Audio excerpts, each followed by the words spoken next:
जय हिंद, जय भारत साथियों मैं अभी चांदनी चौक लोकसभा में हूँ। चांदनी चौक मार्केट में हम लोगों ने मैंने भी आधा पौना घंटा घूमा, लोगों से बातचीत की, कई जानकार भी मिले और ज़्यादातर लोगों ने बताया कि कर्जे कारण बहुत परेशानी तो है, दिक्कत तो है मार्केट में। यहाँ पर पूरी टीम काम कर रही है, तो मैं चाहता हूँ सबसे पहले चांदनी चौक के हमारे लोकसभा प्रभारी विनोद गुप्ता भारती जी वो बताएं कि किस तरह की स्थिति, क्या परिस्थिति चल रही है और जितने भी हमारे साथी हैं जो फील्ड में काम कर रहे हैं, अलग अलग राज्यों से आए, उनसे भी मिलवाऊंगा और किस तरह से हम लोगों से बात कर रहे हैं, लोगों की समस्याएं क्या है, एक्चुअल स्थिति क्या है, वो मैं आपको दिखाना चाहता था, इसलिए मैं ग्राउंड पर आया।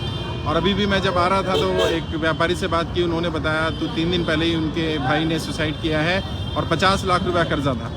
अभी मैं विनोद गुप्ता जी को वही शेयर कर रहा था। उन्होंने कहा कि स्थिति इतनी भयंकर है कि 10% ब्याज पर लोगों ने पैसा लिया है और जितनी बड़ी बड़ी दुकानें दिख रही हैं, मार्केट में काम 10% भी नहीं रहा है। बहुत बुरी स्थिति है। उनके भाई ने सुसाइड कर लिया और बहुत सारे लोग हैं जो इस तरह की स्थिति में। मैं सभी व्यापारियों से कहना चाहता हूँ, कोई गलत कदम मत उठाइए। मैं और मेरी पूरी टीम काम कर रहे हैं आपके लिए। एक एक व्यक्ति का कर्जा माफ करवाया जाएगा। मेरे साथ चांदनी चौक प्रभारी, लोकसभा प्रभारी विनोद गुप्ता भारती जी हैं। मैं चाहूँगा गुप्ता जी अपनी बात रखें। गुप्ता जी, बहुत बहुत स्वागत है मेरे पेज पर। नमस्कार सर, जय हिंद, जय भारत। आपका बहुत बहुत आभार जी, जो आपने अपने पेज से लाइक किया मुझे। किस तरह का माहौल है यहाँ पर, जनता क्या कह रही है? सर, माहौल की स्थिति तो ये है कि हम लोग यहाँ 12:30 बजे पहुँच गए थे आज और लगभग 1 बजे से हम लोग ग्राउंड पे हैं और पूरा सामने लाल किले से लेके और अभी एट प्रेजेंट जैसे कि पीछे लोग देख पा रहे हैं फतेहपुरी मस्जिद, हाँ जी, हाँ जी, चांदनी चौक विधानसभा के बिल्कुल हॉट पॉइंट जिसे हम बोलते हैं, मस्जिद के सामने हम खड़े हैं। फतेहपुर हमारे 14 से 15 लोगों की टीम ने प्रत्येक रूप से उसको कवर किया है और ऑलमोस्ट सबकी यही समस्या है कि ब्याज में पैसे का रेट बहुत हाई है। चांदनी चौक में जो 1-1.25% फालतू का अगर कोई व्यापारी पैसा लेता था, अगर कोई 1.5 का भी लेता था आज से 8 साल 10 साल पहले, तो हाईलाइट में डाल दिया जाता था, भाई संभल के, कभी वापसी आएगा या नहीं आएगा। आज 2 नंबर में वही पैसा मजबूरी वश 5% 10% ब्याज पे चल रहा है। और ये स्थिति खराब, बड़े व्यापारियों पे 10% स्थिति किसकी खराब है ज्यादा, छोटे व्यापारियों की, बड़े व्यापारियों की, किसकी? छोटे की कम है, बड़े की ज्यादा है, वो बता नहीं पा रहा है। अच्छा, बता नहीं पा रहा है, वो बता नहीं पा रहा है समाज के डर से। हमारे साथ बाकी टीम के साथी भी हैं। राजेश्वर जी हैं, गुजरात से आए हैं। राजेश्वर जी, क्या गुजरात से ज्यादा बेहतर है यहाँ की स्थिति या खराब है? खराब है सर, सब जगह एक जैसी परिस्थिति है पूरे देश में। अच्छा, तो अभी यहाँ की जनता से मिले परेशान वो भी है, वो भी बोल रहे हैं कर्जा माफ होना चाहिए आम जनता का भी, जैसे बड़े बड़े उद्योगपतियों का होता है। तो हमने उनको वही समझाया कि बड़े उद्योगपति मांग लेते, हम मांगते नहीं है, तो हमको इकट्ठा होकर मांगना पड़ेगा सरकार, अपनी बात रखनी पड़ेगी। हाँ, तो इसलिए हमने फॉर्म बांटे हैं, सबसे फॉर्म भी भरवाए हैं और काफ़ी अच्छा रिस्पॉन्स है। हमारे साथ प्रवीण पटेल जी भी हैं गुजरात से। किस तरह का रिस्पॉन्स है? गुजरात से यहाँ हालत ज़्यादा बेहतर नहीं है, गुजरात से ज़्यादा खराब हालत है। इसलिए कि मैं जब लोगों से मिला यहाँ तो मुझे पहले लगता था कि दिल्ली में कुछ अच्छा है, लेकिन उससे जब माहौल में ग्राउंड पर 0 लेवल पर हम पहुँचे, तब पर्सन से मिले, तभी व्यापारियों से मिले, तो व्यापारियों ने बताया कि हम जो दलदल कर्ज में फंसे उनसे निकालने वाले, आज तक किसी सरकार ने कोई हमारे ऐसी कोई कदम नहीं उठाया है जिससे हमें राहत मिले। और उसने यह बताया कि अगर आप हमको यह फॉर्म भरकर हम आप लोगों को दे रहे हैं और आप आवाज़ बनना चाहते हैं तो हम आपके साथ जुड़ने के लिए तैयार हैं और आप जहाँ चाहे वहाँ आने के लिए भी तैयार हैं। हमारे साथ शिवमूर्ति जी हैं। शिवमूर्ति जी यूपी से हैं। हाँ, कैसा उत्तर प्रदेश और यहाँ दिल्ली में क्या फर्क लग रहा है?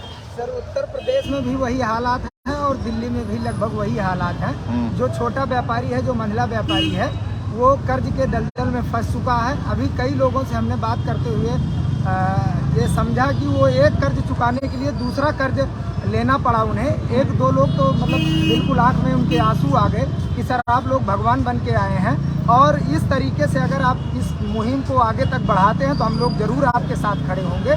और इसी तरीके से सर उत्तर प्रदेश में भी रिस्पॉन्स है। हम प्रतापगढ़ और इलाहाबाद दोनों जगह देखते रहते हैं, तो वहाँ की भी स्थिति यही इसी तरह। कन्हैया जी हमारे साथ। कन्हैया जी, क्या स्थिति है? व्यापारी परेशान है बहुत ज्यादा? मैं उत्तर प्रदेश से हूँ। वहाँ के किसानों की जो हालत थी, मुझे लगता था कि व्यापारी खुश होगा, किसान ही ज्यादा दुखी है। हाँ। लेकिन दिल्ली आके 3-4 दिन में मैंने देखा कि किसानों से भी बुरी हाल व्यापारियों का है और जैसे किसानों का कोई हालचाल लेने वाला नहीं है, वैसे यहाँ दिल्ली में व्यापारियों के पास भी कोई हालचाल लेने नहीं जा रहा है, ना कोई उनके दुख दर्द को समझ रहा है। जैसे जैसे हम लोग मिल रहे हैं, उनकी समस्याओं को सुन रहे हैं, तो बड़ी उम्मीद लगा रहे हैं हम लोगों लोगों से और अपनी दर्द दुख बयान कर रहे हैं। चाहते हैं लोग कर्जा माफ हो, जैसे बड़े लोगों का चाहते हैं, सारे लोग चाहते हैं कि कर्जा माफ हो और सरकार उनकी बात सुने, कम से कम उनसे बात तो करे सरकार। हमारे साथ राहुल जी हैं। राहुल जी, क्या चल रहा है? आप तो दिल्ली के प्रभारी भी हैं। दिल्ली की हालत गुजरात से, बाकी राज्यों से भी ज्यादा खराब बताई जा रही है। सर, क्योंकि पूरे देश से फोन आते हैं, पूरे देश के लोग हमें सुन रहे हैं, समझ रहे हैं कि हम लोग दिन रात उनके लिए मेहनत कर रहे हैं। आपने जो मुहिम शुरू की है, उस मुहिम को पूरे देश में चलाया जा रहा है। कर्ज मुक्त भारत अभियान चलाया जा रहा है। लोग समस्याओं से बहुत ज्यादा जूझ रहे हैं, उनके पास अपने खाने के लिए पैसे नहीं, लेकिन जो रिकवरी एजेंट उन्हें हरेस करते हैं, प्रताड़ित करते हैं, उससे बहुत ज्यादा परेशान है। बार बार फोन करते हैं, घरों पे पहुंच जाते हैं, गाली गलौज करते हैं, बदतमीजी करते हैं, घर में घुस के बैठ जाते हैं। उनसे ज्यादा लोग परेशान हैं। उनसे बचाने की जरूरत है। सरकार को एक हेल्पलाइन नंबर देना चाहिए 24 घंटे के लिए, ताकि लोग जो मरने जा रहे हैं वो अपने आप को फोन कर सके, अपनी बात कह सके, बता सके कि मैं मरने जा रहा हूँ, मुझे बचा सकते हो तो बचा लो। हमारी बहन कोमल है हरियाणा से। कोमल, कैसा माहौल है यहाँ बेटे? जय हिंद, जय भारत सभी साथियों को। हम रेगुलरली कॉल्स पे, व्हाट्सएप पे काम करते हैं। जमीनी स्तर पे भी 4-5 दिनों से फील्ड पे आए हैं। पहले हम ज्यादा कॉल्स अटेंड कर रहे थे, तो वहाँ पर भी हर रोज सुसाइड के मैसेजेस आते हैं। कॉल्स पर भी लोग बोलते हैं। रात को ही एक व्यक्ति ने बोला था मैं सुसाइड पॉइंट पर ही हूँ, तुरंत उनको कॉल करके बचाना पड़ा। और ना जाने ऐसे कितने मैसेजेस होते हैं, तो देखना पड़ता है। और जब ग्राउंड पर काम किया तो आज लोग आपस में भी, जब एक व्यक्ति कहता है कि कर्जा माफ नहीं होना चाहिए, तो दूसरा व्यक्ति आम जनता में से जवाब दे देते हैं कि क्यों नहीं होना चाहिए। क्योंकि एक तरफ तो वो खुद परेशान है कि कर्जा है हमारे ऊपर, बड़े व्यापारी का हुआ तो हमारा भी होना चाहिए, लेकिन दूसरे व्यक्ति जिन्हें इस समस्या का एहसास ही नहीं है, जिनके ऊपर कर्जा ऐसे कौन लोग हैं जो ये कह रहे हैं कि कर्जा माफ नहीं होना चाहिए जनता का, सिर्फ अमीरों का माफ होना चाहिए? इंश्योरेंस एजेंट हो गए, बैंक में जो है रिकवरी एजेंट्स हो गए। अच्छा, जिन जो सैलरीड एम्प्लॉय हैं। हाँ, बिल्कुल। और कुछ लोग हैं जो, मान लीजिए कोई एक सरकार में है, कोई सपोर्टर है किसी के पर्टिकुलर पार्टी के, मैं नाम नहीं लेना चाहूंगी, आप समझदार हैं, तो ऐसी पार्टी के लोग हैं जो आम जनता की भलाई नहीं चाह रहे हैं। हमारे साथ सुरभि जी भी हैं। सीए सुरभि श्रीवास्तव भारती जी इस मुहिम को लीड कर रही हैं। सुरभि जी, किस तरह का माहौल ग्राउंड पर देख रही हैं, खासकर से चांदनी चौक मार्केट में? सभी साथियों को जय हिंद, जय भारत। बहुत सारे साथियों ने बता दिया कि किस तरह से व्यापारी वर्ग किस तरह से परेशान है। मैं खास बताना चाहूँगी, आज हम यहाँ पे चांदनी चौक के गुरुद्वारे में भी गए थे और ग्रंथी जी से पर्सनल 1-to-1 बात करी है। तो उन्होंने खूब सारा आशीर्वाद दिया है, बताया है कि एक्चुअल में ये धर्म का काम है और आप लोग जो काम कर रहे हैं इसमें बहुत ज़्यादा हिम्मत चाहिए, क्योंकि बहुत बड़ी बड़ी ताकतें आपको दबा सकती हैं। तो उन्होंने दबे मतलब मन से बताया है कि मैं खुल के तो नहीं बोल पाऊंगा, क्योंकि लेकिन आप अच्छा काम कर रहे हैं। हाँ, मेरे ऊपर भी प्रेशर है, खुल के हम अपनी बयानबाजी नहीं कर सकते, लेकिन आप ये सच में धर्म का काम कर रहे हैं। बहुत सारी दुआएं हैं और आप ये अभियान को जरूर, आपका ये अभियान सफल हो, ऐसी दुआ दी है। काफी सारे मौलवी जी से भी और जनता में से भी बहुत लोग दुआ दे रहे हैं कि आपका ये अभियान जरूर सफल हो, हमारी ऐसी कामना है। बहुत बढ़िया। हमारे साथ मुकेश जी हैं, हरियाणा के प्रभारी भी हैं। मुकेश जी, किस तरह का माहौल है यहाँ? यहाँ पे मैंने देखा, एक व्यापारी से मुलाकात कर रहा था। व्यापारी ने बोला कि कोविड में जैसे हमारी दुकानें बंद थी, मैं किराए पे हूँ यहाँ पे, किराए की दुकान है, किराया भी लाखों रुपए में होता है। तो 1 साल तक तो सामान खराब हो गया सारा का सारा, जिससे पैसा लिया था वो ब्याज हमारा हम बता भी नहीं सकते इतना ब्याज है, क्योंकि बैंक का तो है नहीं, लिखित होता नहीं है। और 20 साल से हम चलते आ रहे हैं, लेकिन आज तक मैं 1 साल हो गया हमें दोबारा से रनिंग पे आने के बाद, अब तक भी उसका ब्याज नहीं उतरा। प्रिंसिपल दूर की बात है, कहते हैं दूसरे के लिए कमाने के लिए बैठे हैं और घर में दिक्कत हो रही है आज भी। तो ऐसी दिक्कत बहुत ज्यादा है, बहुत ज्यादा है। और यहाँ के व्यापारियों का सबसे बड़ा ये है कि हम रोए तो किसके सामने।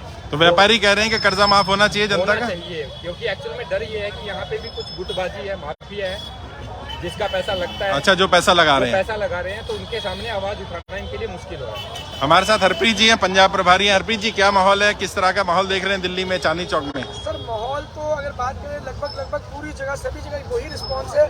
थोड़ी ही देर के बाद में कहीं ना कहीं कोई ना कोई व्यक्ति मिलता है जो ये बता देता है कि मेरे किसी पड़ोसी ने सुसाइड कर लिया, मेरे किसी रिश्तेदार ने सुसाइड कर लिया। तो हम उनको यही बात कह रहे हैं कि आप इस अभियान की जानकारी केवल उन तक पहुंचा दीजिए कि अभियान कोई सुसाइड ना करे, सुसाइड ना करे। हम लोग उसे काउंसलिंग करेंगे, उसको सुसाइड से रोकेंगे, उनको समझाएंगे। जो लोग उनको टॉर्चर कर रहे हैं, रिकवरी एजेंट अगर टॉर्चर कर रहे हैं, तो हम उनको उनसे भी सेव करने का प्रयास करेंगे। अगर कोई बैंक वाले उनको टॉर्चर कर रहे हैं, कोई साहूकार उनको टॉर्चर कर रहा है, तो हम उन्हें बचाने का पूरा प्रयास करेंगे। और ऐसे ही लगभग 25,000 लोगों का सुसाइड अभी तक कर्ज मुक्त भारत अभियान की टीम पूरे देश में लोगों को बचा चुकी है। तो ऐसे लोग जो है काफी प्रभावित हो रहे हैं। लोग क्या कह रहे हैं कि कर्जा माफ होना चाहिए जनता का? सर, कर्जे के लिए तो एकमत हो चुके हैं, एकमत हो चुके हैं। जैसे बड़े व्यापारियों का माफ हो रहा है ऐसे हमारा भी होना चाहिए। ये तो बड़ा क्लियर हो चुका है, इसमें दो राय बची ही नहीं है जनता के बीच। हमारे बीच में सर्वेश जी हैं, उत्तर प्रदेश के लखनऊ लोकसभा प्रभारी भी हैं। सर्वेश जी, कैसा माहौल है दिल्ली में और लखनऊ में, क्या अंतर देख रहे हैं? जबरदस्त साथियों, मैं लखनऊ केंद्र प्रभारी हूँ और मैं लखनऊ में भी केंद्र देख रहा हूँ और यूपी के साथ साथ आज मैं चांदनी चौक में जो देखा हाल, यूपी के साथ साथ दिल्ली में बहुत हालत खराब है। जो व्यापारी परेशान है या आम जनता परेशान है, सबसे ज्यादा परेशान प्राइवेट ऐप और जो साहूकारों को लोन लिया गया है वो ब्याज अधिकतम ले रहे हैं, 10% ब्याज लोग ले रहे हैं। इस कारण लोग सुसाइड करते जा रहे हैं। हम लोग जनता से अपील कर रहे हैं कि आप कभी सुसाइड न करें, हम आपके साथ खड़े रहेंगे और व्यापारी और आम जनता भी साथ रहने का वादा कर रही है। इस अभियान में ज़्यादा से ज़्यादा लोग जोड़ने का वादा कर रही है और करिए हम भी वादा कर रहे हैं कि आखिरी दम तक आपके साथ लड़ते रहेंगे। हमारे साथ आनंद गुप्ता जी हैं। मैं उन सारे साथियों को दिखा रहा हूँ जो आपकी लड़ाई लड़ रहे हैं। आनंद गुप्ता जी ईस्ट दिल्ली के लोकसभा प्रभारी हैं। आनंद जी, चांदनी चौक लोकसभा में आज आप काम कर रहे हैं, किस तरह का माहौल है? जय हिंद, जय भारत। माहौल सब जगह एक जैसा ही है। जिन लोगों को भी, एक समूह को अगर हम 10-20 लोगों को भी ये बात बताते हैं कि हम कर्ज मुक्त भारत अभियान में जो लोग कर्जे की दलदल में फंस गए हैं, कर्जा चुकाना चाहते हैं, चुका नहीं पा रहे हैं, ऐसे लोगों की हम सरकार से कर्जा माफ कराने का प्रयास कर रहे हैं, तो वहाँ पर 10-20 लोग ही सुन करके 10-20 और आ जाते हैं और धीरे धीरे संख्या जो है 30, 40, 50 की हो जाती है। पर जब तक जनता जागरूक नहीं होगी, नहीं, जनता जागरूक हो रही है कि नहीं हो रही? अब पहले से हो रही है, परंतु जनता को एक सहयोग और चाहिएगा। हमारे को जनता सहयोग दे कि वो इस अभियान की जानकारी अपने सोशल मीडिया से वो ज्यादा शेयर करें, शेयर करें ताकि इस अभियान की जानकारी हम भारतवर्ष के एक नागरिक तक पहुंचा सके। बहुत बढ़िया। हमारे साथ पवन जी हैं, मध्य प्रदेश से हैं। पवन जी, अपनी राय दीजिए, किस तरह का माहौल है? जय भारत। बहुत बहुत धन्यवाद गुरु जी इस चैनल पाने के लिए। और मैं तो यही कहना चाहूँगा, जब मैं इंदौर में सभी जगह जा रहा हूँ और जब दिल्ली में आया तो ऐसा लगा कि दिल्ली अपनी राजधानी है, वहाँ सब कुछ अच्छा होगा, लेकिन यहाँ तो स्थितियाँ और ख़राब है। हम पिछले 5 दिन से यहाँ लगातार गली गली में दुकानदारों से मिल रहे हैं, सभी लोग परेशान हैं। उनका धंधा पानी पहले से चौपट है, ऊपर से ब्याज की मार है। तो मैं बस यही कहना चाहूँगा सभी साथियों से कि लोगों को डरना नहीं है, हिम्मत करना है। अगर कोई भी नोटिस आता है, कोई भी किसी भी तरह की धमकी आती है, आपको खड़े होना है और आपको हमारी टीम से संपर्क करना है और उनके जवाब आपको देना है, चाहे वो लीगल नोटिस हो, चाहे वो साहूकार के नोटिस हो। अधिकतर देखा जा रहा है लोगों को 138 के नोटिस दिए जा रहे हैं, उनको फंसाया जा रहा है चेक बाउंसिंग के। उसमें भी आपको जवाब देना है। कोई भी नोटिस हो, आपको घबराना नहीं है और लीगल रूप में आपको जवाब देना है। आप हमारी टीम से संपर्क कर सकते हैं और इसको ज़्यादा से ज़्यादा शेयर करें। हमारे साथ राजीव जी हैं, राष्ट्रीय अध्यक्ष। राजीव जी, किस तरह का माहौल है? आपकी टीम पूरी देश में काम कर रही है, दिल्ली में क्या माहौल है? सर, माहौल पूरे देश का एक जैसा ही है। हाँ, एक चीज़ दिल्ली में काम करके एक चीज़ दिखाई दी, यहाँ पर आपके फॉलोअर्स भी बहुत ज़्यादा हैं और दिल्ली की जो जनता है वो एक्चुअल में बाकी स्टेट के हिसाब से जागरूक भी बहुत ज़्यादा है। शायद ये व्यापारी वर्ग ज़्यादा है गुजरात की तरह, आई थिंक, इसके कारण। लेकिन हाँ, ग्राउंड पर काम करके समझ में आ रहा है। सर, दो चीज़ें हैं, हम ये भी अभियान के हिसाब से देखें तो हाँ, हमारे लिए अभियान की सफलता की तरह है कि लोग खुलकर सामने आ रहे हैं और साथ में बात कर रहे हैं। लेकिन अगर पब्लिक व्यू से देखें तो ये बहुत दुख की खबर है। सर, लोग इतना, वाकई हमने एक्सपेक्ट नहीं किया था कि लोग इतना ज़्यादा परेशान होंगे। मतलब अभी तो ऐसा लग रहा है शायद ऐसा कोई घर नहीं बचा है जिस पर कर्जा ना हो या परेशान ना हो, और लोग बहुत ज़्यादा परेशान हैं। लेकिन आपने जो उम्मीद दी है सर, मतलब रियली थैंक्स टू यू कि आपने हमें ये मौका दिया है पब्लिक के लिए काम करने का, जनता के लिए काम करने का।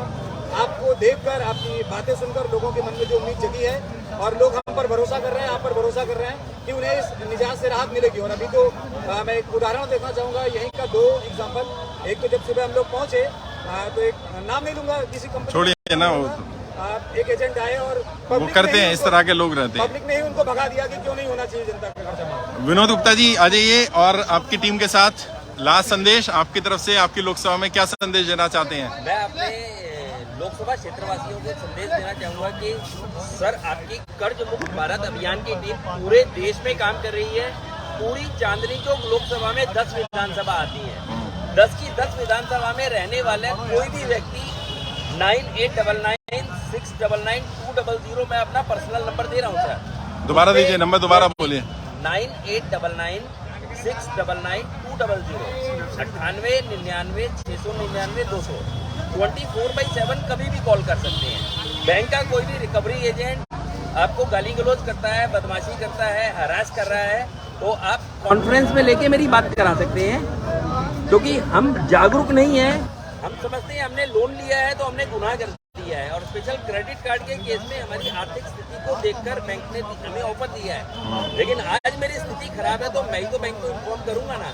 हम लोग डरते हैं, अवॉइड करते हैं। जैसा राजीव जी ने बोला और आप भी हमेशा बोलते हैं कि किसी भी नोटिस को अवॉइड नहीं करना है, तो बहुत डिटेल में तो बात नहीं बता पाएंगे, वो 1 to 1 ही होगी।